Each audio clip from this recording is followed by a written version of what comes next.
Saudara, firman Tuhan yang akan kita renungkan bersama, yang akan membekali kita semua. Saya ambilkan dari kitab Mazmur pasal 1, ayat 1 sampai ayat 6. Demikianlah firman Tuhan. Jalan orang benar dan jalan orang fasik. Berbahagialah orang yang tidak berjalan menurut nasihat orang fasik, yang tidak berdiri di jalan orang berdosa, dan yang tidak duduk dalam kumpulan pencemooh. Tetapi yang kesukaannya ialah Taurat Tuhan, dan yang merenungkan Taurat itu siang dan malam. Ia seperti pohon yang ditanam di tepi aliran air, yang menghasilkan buahnya pada musimnya, dan yang tidak layu daunnya. Apa saja yang diperbuatnya berhasil. Bukan demikian orang fasik, mereka seperti sekam yang ditiupkan angin. Sebab itu orang fasik tidak akan tahan dalam penghakiman. Begitu pula orang berdosa dalam perkumpulan orang benar. Sebab Tuhan mengenal jalan orang benar, tetapi jalan orang fasik menuju kebinasaan. Demikianlah firman Tuhan. Berbahagialah kita yang punya kesempatan untuk mendengarkan firman Tuhan, terlebih ketika kita mau melaksanakan dalam kehidupan kita sehari-hari. Anda pernah dengar dong ya tentang situasi new normal. Ya, situasi normal tapi yang baru, di mana situasi normal yang baru itu pasti kita akan mengalami kesulitan dulu ya. Setiap kali kita bergerak dari awal, selalu kita akan mengalami kesulitan.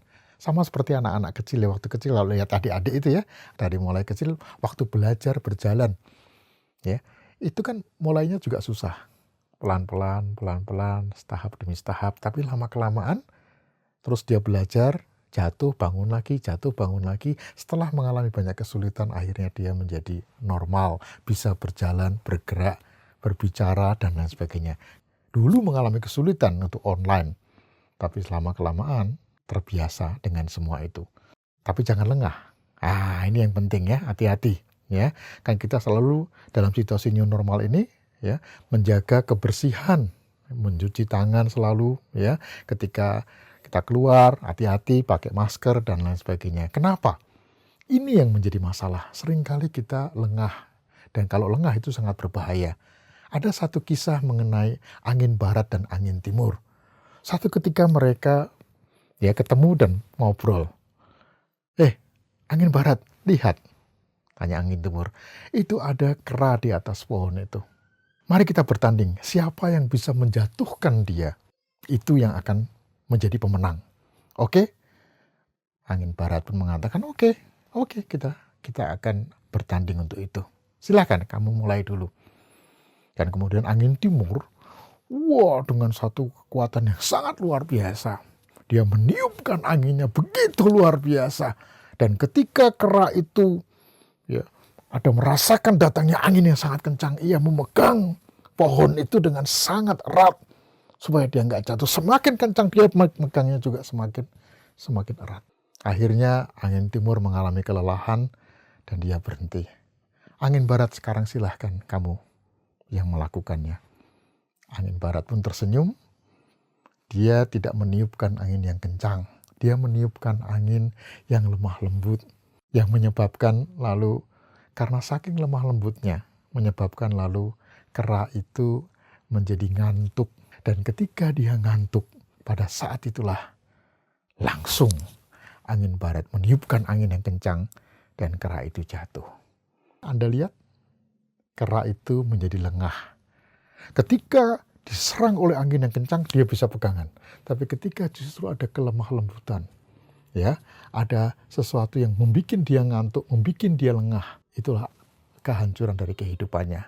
Oleh sebab itu kalau kita mau sukses, mari kita jangan lengah, termasuk dalam menghadapi penyebaran COVID-19.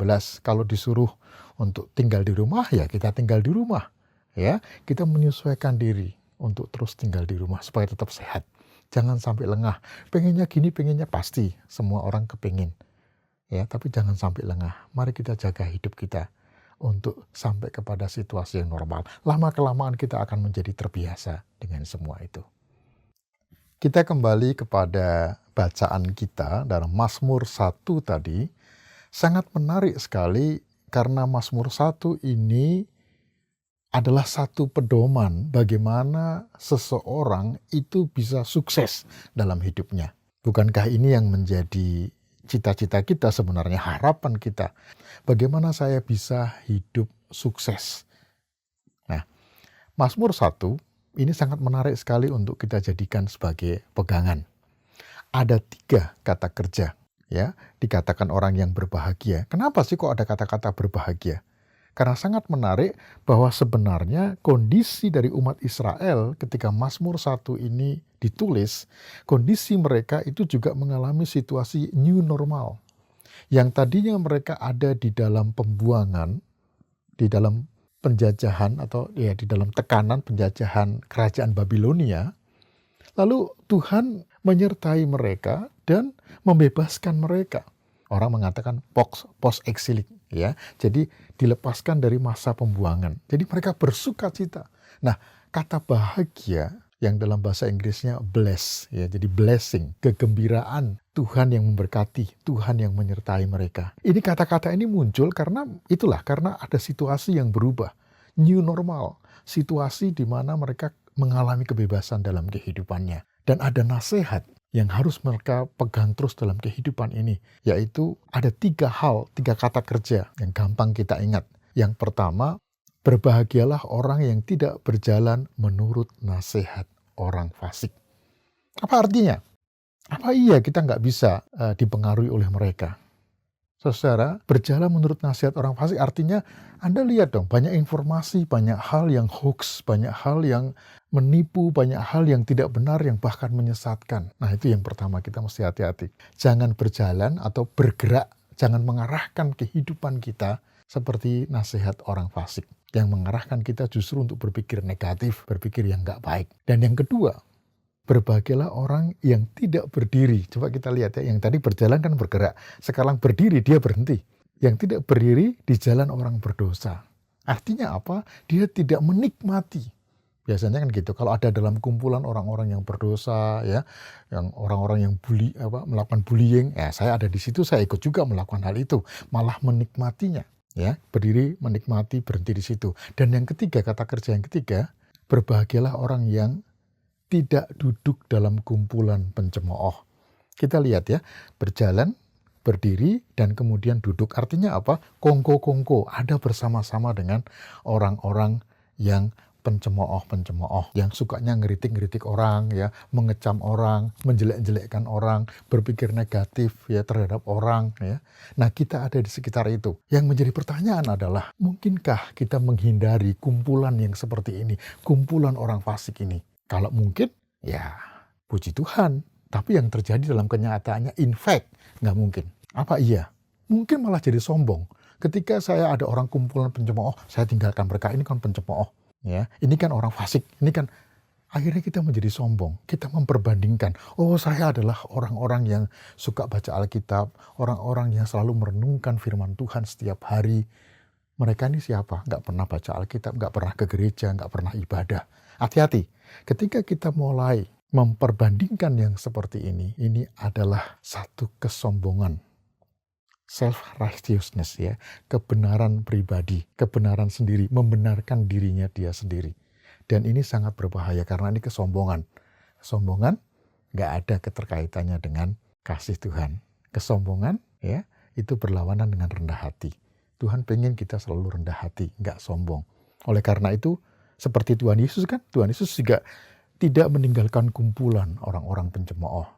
Dia ketika diundang oleh pemungut cukai, dia hadir. Ketika dipanggil oleh Simon orang Farisi, dia juga hadir di sana. Tapi yang menarik adalah dia hadir, tapi dia bisa bersikap karena ini pilihan dia.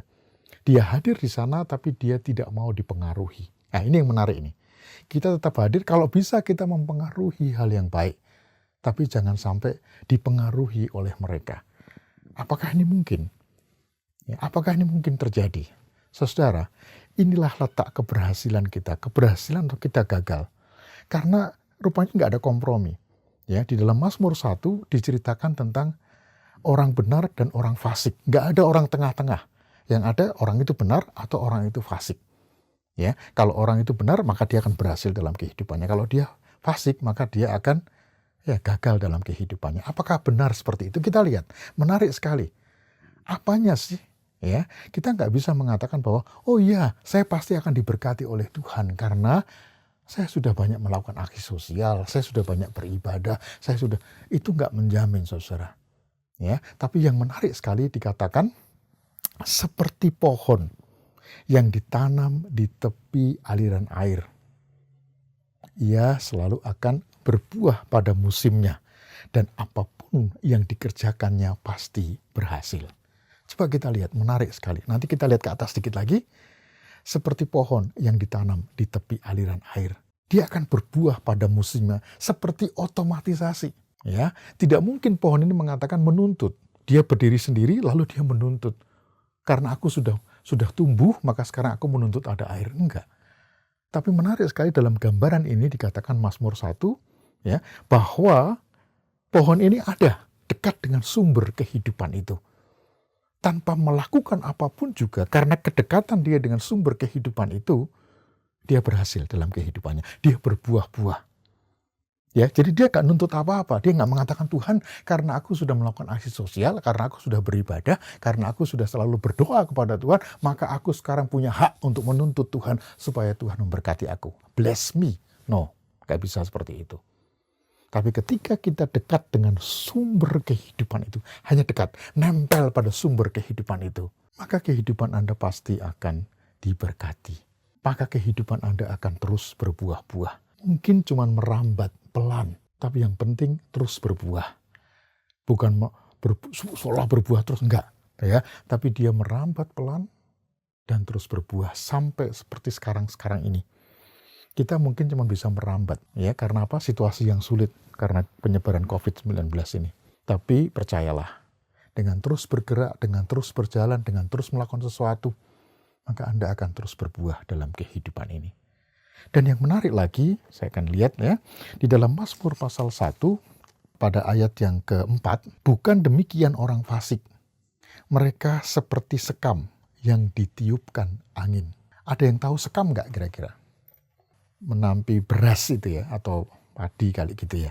Nah, di situ kan ketika ya biasanya kan seperti itu dilemparkan ke atas ya. Nah, kalau tidak ada angin ya dia akan turun seperti biasa. Tapi ketika ada angin ya, ada sesuatu yang hilang dari situ. Nah, itu sekam. Apa artinya? Kenapa Mazmur memberikan perumpamaan seperti ini? Itu artinya orang yang fasik itu adalah ringan, nggak berbobot, nggak bermutu dalam kehidupannya. Sangat ringan sekali, gampang terombang-ambing. Inilah orang fasik, gambaran orang fasik seperti itu. Tapi orang yang dekat dengan sumber itu, dengan sumber kehidupan itu, dia menjadi berbobot. Itu makanya dikatakan, tetapi orang-orang yang kesukaannya merenungkan Taurat Tuhan, merenungkan firman Tuhan siang dan malam, mencintainya, maka ia akan berhasil dalam kehidupannya. Itulah yang dikatakan tadi, kuncinya di sana. Tetapi orang-orang yang kesukaannya, yang kecintaannya, yang menyukai firman Tuhan, sumber kehidupan itu, otomatis ia akan berhasil dalam kehidupannya. Sukses secara materi, tapi juga kerohanian. Karena sebetulnya Mazmur 1 tidak bicara tentang kesuksesan materi, tapi kesuksesan dalam kehidupan ini. Karena ada banyak orang yang sukses dalam kehidupan ini secara materi, tetapi ia mengalami jalan buntu. Ia nggak ngerti ada apa dengan semua itu. Oleh sebab itu, bukan kekayaan materi, bukan keberhasilan materi, tapi keberhasilan untuk hidup bersama dengan Tuhan, keberhasilan untuk selalu punya relasi, hubungan yang baik dengan Tuhan. Tuhan memberkati kita semua. Amin. Mari Bapak Ibu yang dikasihi Tuhan, kita akan mengakhiri perjumpaan online kita ini dengan mohon pertolongan Tuhan. Mari kita berdoa. Bapa yang baik, yang kami kenal di dalam nama anak-Mu, Tuhan kami, Yesus Kristus. Tak henti-hentinya Tuhan kami mau bersyukur kepadamu dan kembali ke dalam tantangan hidup kami masing-masing. Mohon selalu penyertaan Tuhan dalam hidup kami. Tuhan selalu menyertai dan memberkati. Dalam nama Tuhan Yesus, kami mohon doa dan penyertaan Tuhan. Amin.